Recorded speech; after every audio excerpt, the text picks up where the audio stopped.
네, 최근 북한군이 이 러시아에 파병됐다는 소식이 전해지면서 상당히 큰 충격과 파문을 일으키고 있습니다.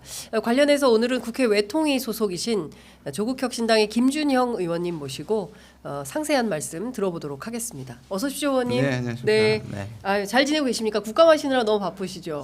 예, 어제 예. 어제 들어왔습니다. 해외 국감 12일 동안 하고 어제 들어왔습니다. 그러셨군요. 네. 자, 그 현안이 너무 많아서 이것부터 좀 아. 여쭤보려고 하는데요. 정말 충격적인 소식인데 네. 이게 우리 정부는 적극적으로 확인을 해주는데 네. 미국과 유럽 나토에서는 확인을 좀 잘 안 해주는 이런 상황인 것 같습니다. 좀 더 전문가 외교안보 전문가시니까 상세히 좀 여쭤보려고 하는데요. 폭풍 군단.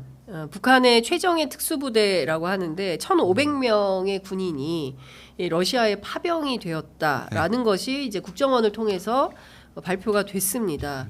일제 이 사실 자체에 대해서 의원님은 어떻게 생각하십니까? 저는 뭐 저보다는 확실하게 이 정보망을 많이 가지고 있는 국정원이니까. 근데 정보라는 게 완벽하게 어떤 기관도 그걸 보듯이 전체 모습을 보는 건 아니지 않습니까? 네, 국정원이 갖고 있는 여러 정보들이 뭔가 한 방향으로 좀 무리하게 엮어져 있다는 생각이 저는 좀 들고요. 지금 방금 말씀하신 것처럼 미국의 태도를 보면 굉장히 이상합니다. 왜냐하면 북한이 러시아에게 포탄을 공급하고 있다는 것도 컨테이너 숫자로만 얘기했지 않습니까? 네. 그 정도의 증거만 가지고도 미국은 러시아에 북한이 계속 포탄을 공급하고 있다고 오히려 증거보다 더 큰 사실로 발표를 해왔단 말이에요. 네. 그러면 지금 국정원이 있는 그 자료 정도면 미국이 더 그것만 갖고 있다 하더라도 그거보다 훨씬 더 강하게 네. 파병 사실을 얘기하는 게 더 일관성이 있겠죠. 그러니까 지금 미국은 그것도 안 갖고 있다는 얘기고 네. 그것은 국정원만 갖고 있다는 얘기고 네. 그러면 미국은 파악을 못한 게 아니라 그건 그 증거가 사실이 아닐 수 있다는 걸 방증한다고 할 수 있습니다. 근데 이 젤렌스키까지 나서서 이 북한군의 파병 소식을 젤렌스키니까 나서죠. 자기네 나라 전쟁 잘 보시면 예. 젤렌스키 이 소스는 전적으로 우크라이나고 네. 뭐 안면 인식 기술까지 사용했다는데 그것도 너무 웃기는 게 우크라이나하고 우리하고 언제 안면 인식 군사 기술을 공유하고 공조를 합니까? 네. 그래서 북한 미사일 인력이 예. 파견되는 얼굴을 확인했다고까지 얘기를 했어요. 그건 네. 북한은 이 부분에 대해서 일체 입장이 지금 없는 건가요? 지금 오늘 아침에 나왔지 않습니까? 네. 유엔 주제에서 그 모함이라고 얘기가 나왔습니다. 예, 북한에서 네. 모함이다. 그러면 러시아에 파병이 안 됐다는 말인 건가요? 저는요. 예. 그러니까 이런 걸 추정하고 저도 아까 전제를 한 것이 예. 저도 전체 그리면 오히려 국정원보다 저는 정보가 적은데 네. 결국 발표한 것과 이걸 종합해서 크로스 체킹을 해보면 네. 너무 허점이 많고 그다음에 이 정도로 만약에 사람들의 목소리까지 딸 정도고 네. 항로까지 나오는데 왜 그것밖에 없는지 잘 모르겠습니다. 저는 추정컨대 이게 그 전까지 어떤 얘기가 강력하게 나와 있냐면 저는 북한의 무기가 발견됐던 것들은 있잖아요. 그다음에 예. 북한의 미사일 지금 예. 그 잔해도 나왔습니다. 그건 사실로 보입니다. 예. 그러니까 북한 미사일을 시험 사용했을 가능성이 있고요.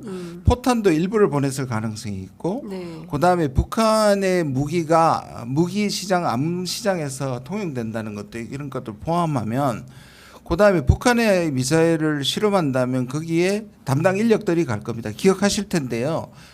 영국에서 스톰 섀도우라는 그 무기를 팔면서 왜냐하면 그 무기는 우크라이나가 사용을 못하니까 일부 군사 전문가들을 파견합니다. 네. 그걸 독일에서 터뜨렸다가 영국에 항의를 받은 적이 있습니다. 그러니까 비밀 군사 참관단이나 일부가 고문단이 갈 수 있고요. 예. 그러니까 북한도 그런 점에서 수십 명 내지 수백 명이 파견될 수 있는 점이 있고요. 두 번째는 북러가 얼마 전에 동맹을 맺었지 않습니까? 그렇다면 북한 입장에서는 네. 조언도 할 수 있지만 전쟁에서 어떻게 되는 것을 북한이 참관할 수 있습니다. 그렇죠? 그다음에 세 번째 북한하고 러시아의 연해주의 거대한 협력을 만든다 그랬습니다. 거기에 수많은 플랜트가 지어진다는 얘기가 있어요. 예. 그러니까 이것은 북한이 옛날부터 러시아한테 보내는 인력 문제. 이게 결국 이런 것들이 다 모아졌는 것은 저는 이게 아까 말씀 해석을 잘못하거나 이렇게 네네. 되면 이게 1,500명 또는 12,000명으로 둔갑할 수 있다. 저는 강력한 의심을 갖고 있습니다. 네. 그러니까 일단은 이 전투병 파병이라고 단정 혹은 확정지어서 말하는 것은 위험하다고 우리, 저는 예, 생각합니다. 위험하다. 왜냐하면 그럼 전제가 예. 있는데요. 예.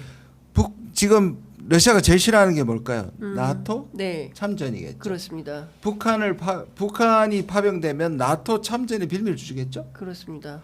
그 정도로 러시아가 지금 지고 있습니까? 그게 전제가 돼야 되죠. 예. 이 위험을 아니 그리고 지금을 부인한다고 하더라도 만약에 1,500명이 참여해가지고 진짜 참여됐다면 또는 12,000명이 가서 네.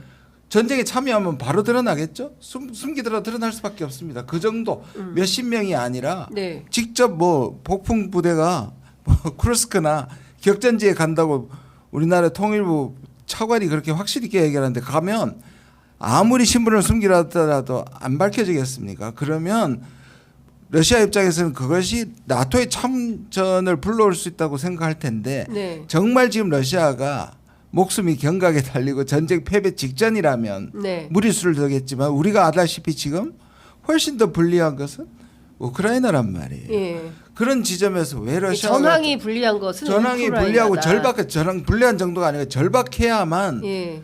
북한의 저 정도의 병력에 도움을 받을 텐데 예. 상식적으로 저는 이해가 가지 않습니다.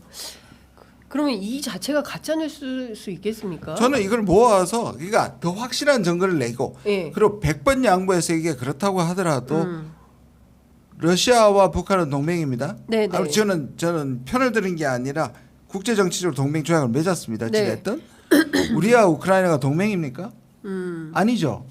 그런데 왜 우리가 거기에 실탄을 보내고 우리가 이렇게 참전 얘기까지 나오고 탈상무기까지 보냅니까? 그렇게 되면 러시아와 우리는 적이 되는 거잖아요. 그렇죠. 러시아와 우리가 예. 전쟁을 하게 되는 예, 겁니다. 예, 예.